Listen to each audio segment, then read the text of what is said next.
Hey, it's James here from GoodGuitarist.com, and today I want to discuss 10 myths that prevent people from becoming good guitarists. The idea for this lesson actually came about when one of my friends sent me a link to this thread on Reddit, and as a guitar teacher, I've taught like 1,000 people, and I've seen and heard a lot of excuses, and it was really interesting that it's always the same ones that keep coming up. So I figured that's a really good opportunity to address a bunch of these. And if maybe you're on the fence about learning guitar, or if you're having trouble and you're wondering if you should keep moving forward, or if you simply want to avoid some obvious problems, that's my goal, is to help you with that today. The first myth is that new players need to start on acoustics, and I myself am proof that that is false.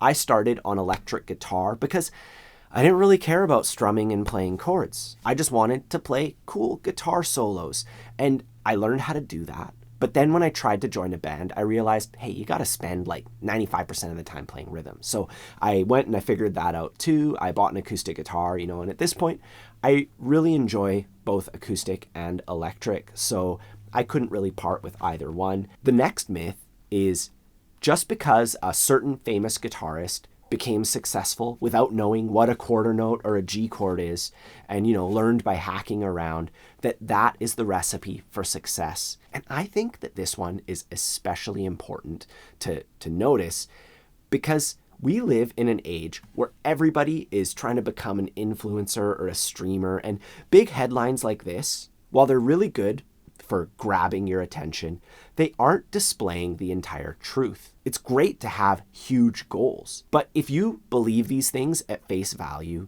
you might underestimate how much actual work goes into these things. You may have heard that Bob Dylan wrote Blowing in the Wind in 30 minutes, and that's true by all accounts. But when you hear something sensational like that, sometimes you forget that he practiced the craft of songwriting and creating songs for years. He'd already written a whole bunch of songs and put an insane amount of work into songwriting. So he was able to have one of those moments. For every amazing song that was written in 30 minutes, there's like 100 amazing songs that were slaved over and perfected over a much longer period of time. Applying this to, playing guitar, for every prodigy who excelled at guitar early on, there are 100 or even like 1,000 people who worked on it very, very hard, and they still managed to succeed to the same level, if not further. The third myth that I'd like to address is about how learning music theory ruins your creativity. And I'll actually just read some of these responses because these are real people who have gone through this. This is the top one here. I'll just show you here on my screen. LOL. In fact, my creativity went up 100-fold after learning just the basics of theory. It's like saying that learning to read will limit your ability to speak. And I personally feel the same way. I don't teach theory like a class, but when I'm teaching guitar, I definitely throw in little bits of theory because it's like turning on the lights. You're welcome to poke around in the dark, but if you turn on the lights, you're going to be able to see everything. And, whether you're in the dark or you have the lights on, there's the same amount of stuff out there. I just think personally, I'd rather be able to see what's going on. You kind of get the illusion when you don't understand music theory that everything's like so crazy and that there's this super interesting thing. And that if you lose that, you're going to lose your creativity, but I personally don't think so. The fourth myth that I'd like to address today is that your hand size will keep you from becoming better. And that is another massive myth. The thing that really got me was I was scrolling through, just random videos on YouTube like a decade ago. There's all these kids, I think it's in North Korea or something, so it's kind of sad, kind of weird, I guess. They're like literally 5-year-old kids playing full-size guitars.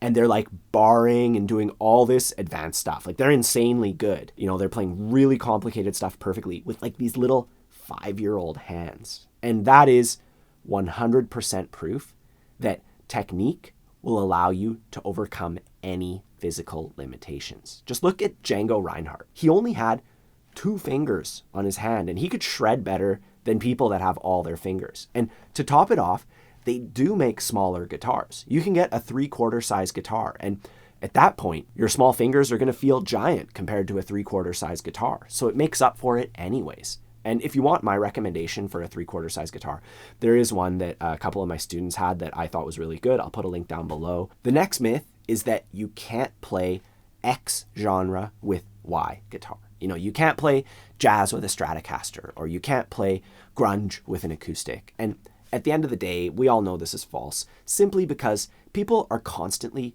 mixing and matching everything in this day and age. And it's creating something new while still retaining the spirit of what was. You know, I've seen videos, this guy, I'll try to find it and put a link down below, but I saw this years ago. This guy was playing acoustic guitar with all these pedals and an amp, and he was like doing bends and just ripping it as if he was playing electric guitar. Like it just, if you closed your eyes, this guy's basically playing electric, but he had like a giant Martin Dreadnought acoustic. If you watch people playing in concert and they don't have time to switch guitars, sometimes they'll play the acoustic part on their electric. You know, there's really no limit to what you can do here. And just because you don't sound exactly like that one guy who did this exact thing, it doesn't mean that you can't try to do that and end up doing your own sort of spin on it. And the next myth, I'm just going through them in order here.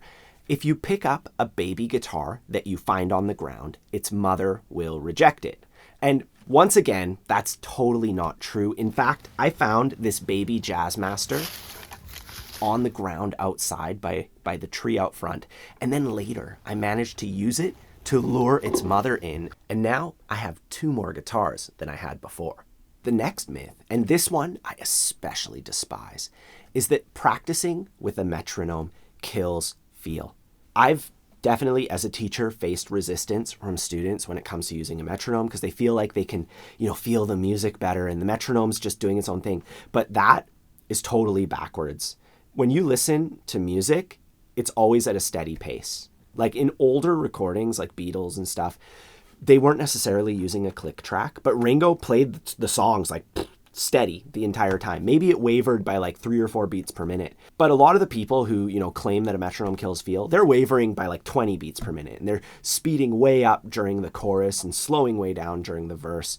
There's actually, I saw this Nirvana documentary where Dave Grohl talks about, they were recording, I think, Lithium. And for the chorus, he just sped up too much. And the producer told him that he had to use a click track. And he said that his heart was broken or his soul was crushed because, you know, you don't tell a drummer to do that. But at the end of the day, they use a click track and it turned out better, you know. And if Dave Grohl, if it works for him, it's going to work for you too. Another thing, just because this is a topic that I especially, feel strongly towards, the whole point of a metronome is to keep you playing steady, like we've already discussed. And if you aren't able to play to a metronome, imagine instead you're playing to some other player, like there's a drummer and they're playing really steady. Are you going to be able to play along to them? If the answer is yes, then what's the difference between playing with a metronome or playing with a drummer who has perfect timing? And then to take that one step further, let's say that you aren't able to play along with the drummer who has perfect timing, and instead he has to play along with you, and when you speed up, he has to speed up, just because you're not able to follow him. That's kind of selfish, isn't it? You know, just because you don't want to play with a metronome and you have this delusion that it's going to kill your feel, that now everybody that you ever play with has to play to your timing and not the other way around. Nobody's going to want to play with you. So get used to playing with a metronome. It's the gateway to unlocking rhythm. Our next myth is that the country of origin immediately disqualifies a guitar without even trying it. For me personally, I started playing guitar in the early 2000s.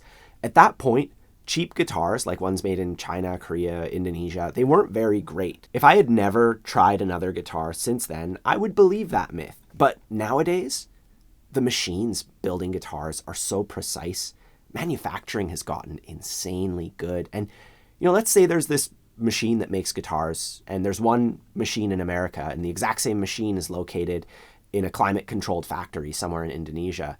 You know, you have the exact same machine in both places and the same climate. You're putting the same parts into it. You're going to probably end up with very similar quality guitars. The one big difference is that companies will usually reserve better quality materials, you know, better electronics, better wood, whatever it is, for the USA made stuff or the, you know, North America, Europe, whatever made stuff that they want to, you know, they want you to be like, this is the good stuff that costs quadruple the price, but it's marginally better, you know, so that's kind of where we're at nowadays. With that said, I still blow my money on like vintage, super nice guitars because it's like it's my thing. On the other hand, the next myth is expensive gear will compensate for mediocre playing.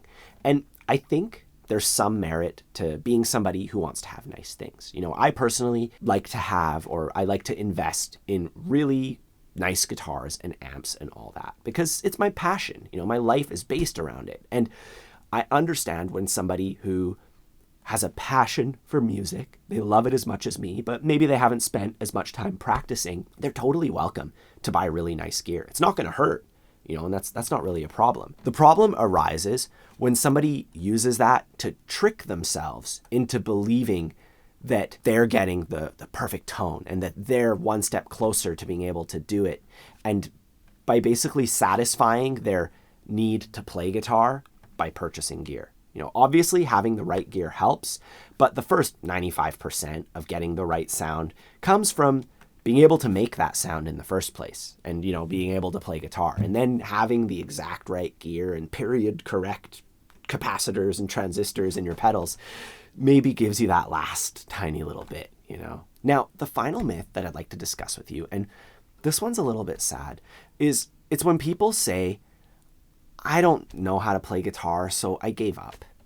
And I think that there's just like this logical flaw in that statement. And I've heard this from many people, they try to play guitar, they tell themselves, I don't know how to play guitar, and then they quit, assuming that all the people who do know how to play guitar just somehow know how to do it before they try. Like that's the problem with this. Nobody's born knowing how to play guitar. Some people have an easier time at it, but ultimately we all come into this world naked. I don't know about you, but I was not born with a guitar in my hands. I didn't even touch a guitar until I turned 17 years old. The only difference between me and somebody who doesn't play guitar is that I've sat down with the thing every day for years, and I've banged my head against the wall trying to get better. For instance, I have a friend who started when he was 13, and he played for like 5 years, and when I met him, we were like 18. I was better than him, even though I was just playing for 1 year, and he was playing for like 5 years at that point. Because I put in the time during that 1 year, and he, didn't really take it that seriously. With that said, I sucked for the longest time, and I couldn't play a song for months. I still have tons of goals that, I just haven't accomplished yet. But I'm not going to let the fact that I haven't accomplished these goals stop me from trying. As humans, we have this tendency to look at what we haven't done and compare it to what we have done. But with guitar, even the best guitar players in the world have only done like 0.0001% of everything there is to do. And if they thought about all the stuff they have to do, they get depressed and quit too. So if your goal is to start playing guitar, just start. And if you're wondering, when will I be able to call myself a guitarist? I think it's as soon as you can do one thing. Even if it's just playing like a little two-note thing on guitar. You're a guitarist. Not a very good one, but over time, you keep building on that, and you will be a good guitarist. And that was really the whole point of today, was to encourage you to take those steps. Don't let stupid things stop you from succeeding. Nothing should hold you back. If you want to play music, if you want to play guitar, just do it. If you enjoy this lesson, please take a moment to like and subscribe. I also have a free ebook. It's free for all my subscribers. I have one for rhythm and one for lead. You'll get them both. There's a link in the corner so you can grab your copy if you haven't gotten it yet. And it's going to help you with all the early phases of guitar. Whether you're on acoustic or electric, it's going to get you up to speed. I also have a complete beginner's course, one for acoustic and one for lead. There's information on all that stuff down below. Either way, have a fun time practicing, and I'll see you soon.